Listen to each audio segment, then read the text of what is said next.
This is day 23 of the Weight of the Badge.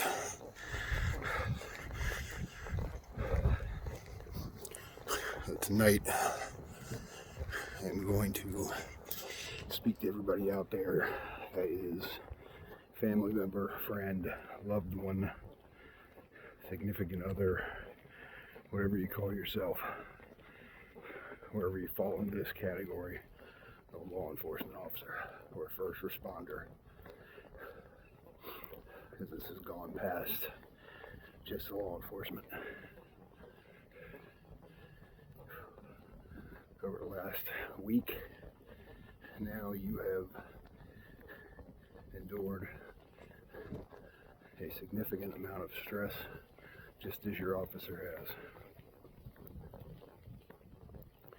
They walk out the door, and you have to wonder what's going to happen tonight. All the chaos that is going on around the country. Same things that we talk about for them, you need to do for you.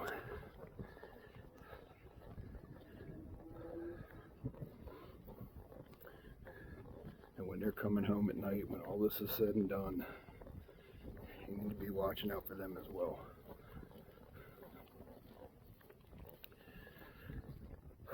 Look for those signs and symptoms, whether it be withdrawal, just change in their attitude.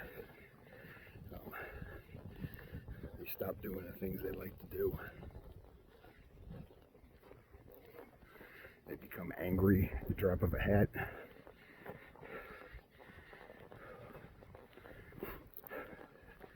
Mood swings, depression, crying when you don't normally see it.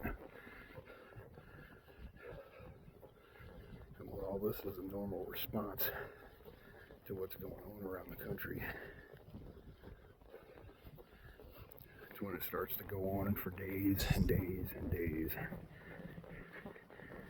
They're probably not going to want to communicate. The minute they walk in the door, they're not going to want to tell you about the things that they saw, things that they heard, that they endured. They're going to do their best to shelter you from that. Bear with them. Give them some space, and then re-engage at a later time. Not a lot later, but just give them that 5 or 10 minutes when they walk in the door to decompress. It takes a lot to get out of that uniform and to step out of that role. And just that short period of time can do a lot. You know, I had the great opportunity to sit in on a Zoom call tonight with several spouses of law enforcement, and I've been very blessed beyond what I should be with the opportunities I've had to speak to different officers, different agencies. Tonight with the spouses.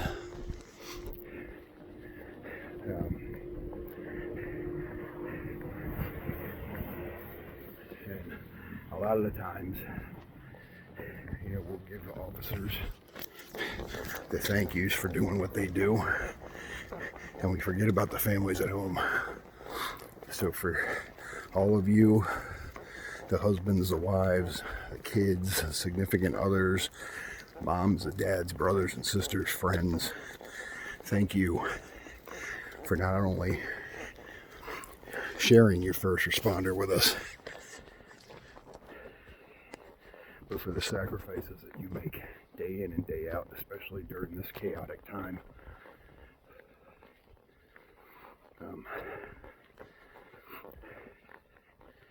It's definitely, tonight gave me a great respect for my family. and reminded me that there's a lot more to this job than just me walking out the door and doing it every day.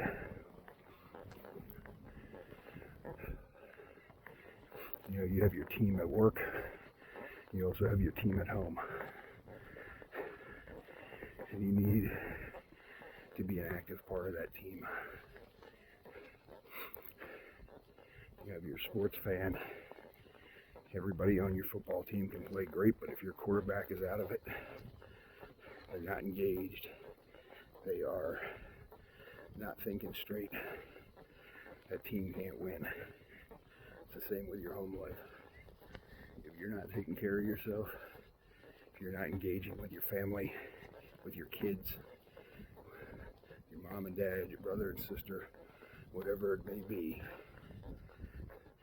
that team cannot succeed. That's why we see the high number of divorce rates in our field. It's also why we see these high numbers of suicides. Because when we don't engage our team, they're not going to engage us. They can only deal with so much of being pushed away, being left out, and being withdrawn from before they finally just cannot deal with it anymore and they have to move on. So, you know, whatever you got to do to remind you, whether it's putting a post-it note in your locker, on the visor of your cruiser, whatever it may be, take that step.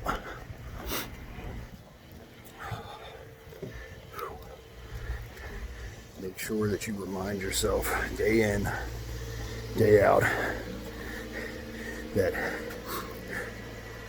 you're part of a team, not only at work with your squad, but at home with your loved ones.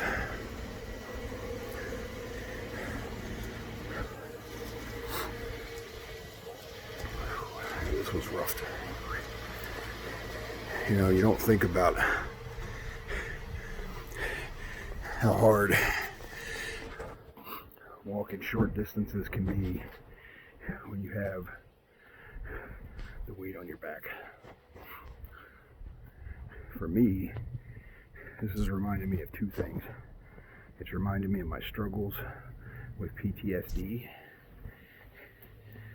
but it is also reminding me of how when I broke my neck and I got way out of shape, I'm carrying 68 pounds on my back right now. I think it's 68. And that's almost equivalent to the amount of weight that I had to lose after my second neck surgery.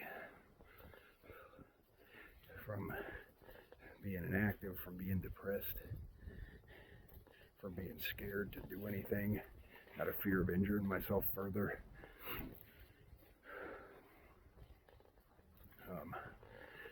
And you don't realize how far you've come. I can't imagine. I carried this weight around on me everywhere I went all day for years. And I cannot imagine how I did it now. Because I'm huffing and puffing. Not doing that much walking. So, you know, like I said, keep reminding yourself. It's easy to beat ourselves up. It's easy to remind ourselves when we fail. But we forget to remind ourselves when we succeed and when we have those little victories. So put those little notes, those quotes, whatever it is, have that playlist ready to go. So when you start, you know, getting down, you start down that rabbit hole. Pop that music in that pumps you up. Go and look at those notes. Flip your visor down on your cruiser. Look at the reminders. Flip your visor down in your ambulance. at your call station, whatever it is, in your bathroom mirror. Mine are all over the house. Everywhere I go, I see them. I also keep a Moleskine notebook where I keep 5 years worth of goals, plans, where I want to be in a year, 5 years, 10 years, 15 years, and 20 years down the road.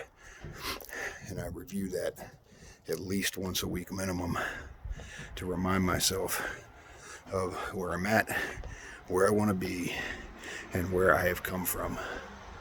We only grow, we only get better when we continue to learn from not only our successes, from our mistakes, and especially from our challenges. And right now, while it doesn't seem like this for a lot of people, we're going to come out of this and we're going to be stronger than we were ever before we got into it. You know, tonight we talked too about a lot of hatred towards law enforcement. Every person you hear that hates law enforcement, there's at least 10 that love us. From the smallest to the biggest, youngest to the oldest. There's people out there that appreciate the hell out of what we do as first responders. There are people out there that absolutely love to see us. When you're heading in to start your shift off, you're stopping off at the coffee shop, take a minute and say hi to the little kids that are in there. You know, I carry little badges, I carry teddy bears, stickers, whatever. You walk in and give those to one of those kids, not only do you touch their lives, but you see it in everybody around them because they don't expect it. You know, we have to build bridges with our communities from the youngest to the oldest. And the youngest are the most important because as they get older, as they come out of that innocence that they have when they're younger, and those biases and everything else start to build up, they're going to remember the engagements that they've had with you, good and bad. Make every effort to make them good. Whenever you engage a citizen, remember, it may be the 12th hour of your shift, it may be the first 10 minutes of your shift. You are dealing with different people each and every time.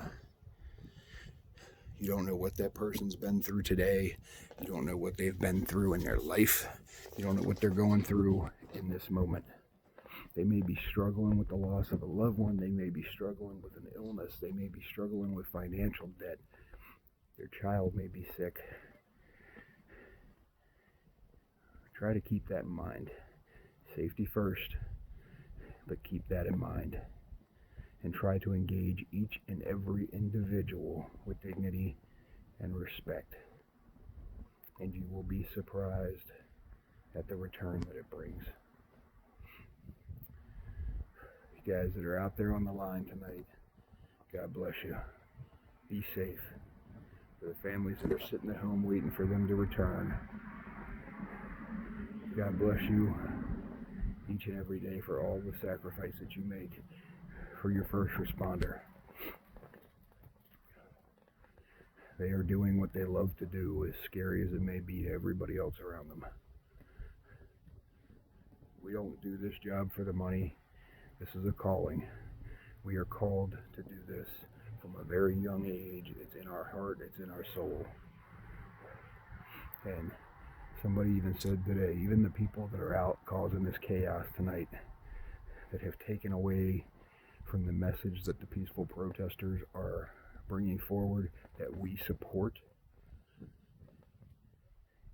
the people that are doing this, that are rioting, that are trying to injure people, that are damaging property, that are looting stores, when they're in need, we're going to run to their aid without a moment of hesitation. Because that's what we do. That's why we do this job. We are guardians. From the rookie to the veteran, no matter how long you've been doing this. This job may have jaded you. It may have made you not like a lot of stuff, and it may have changed you from the first day that you put that badge on your chest or put on that uniform, whatever aspect, whatever role you're in, you put that headset on, whatever it is, deep inside of you, when it gets bad, when there's an emergency, we go into the mode to help one another. Always keep that at the forefront of your thoughts. Why you got into this field. And no matter how bad of a day you're having, remember each and every individual is just that. It's an individual. Dignity and respect.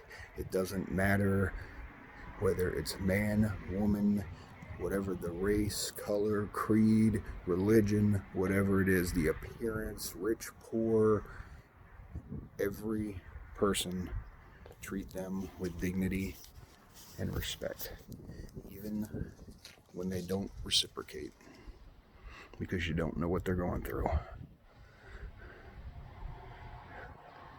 Be safe, take care of yourself, take care of one another. Those of us that are not on the line tonight, we're praying for you guys and girls. We're praying for your families. We're praying for your safe return tonight. And I'm praying for the leadership of this country, that they are able to put their differences aside, their bickering aside, and that they are able to come up with a solution to get us back to where we need to be and to make us better than we were before.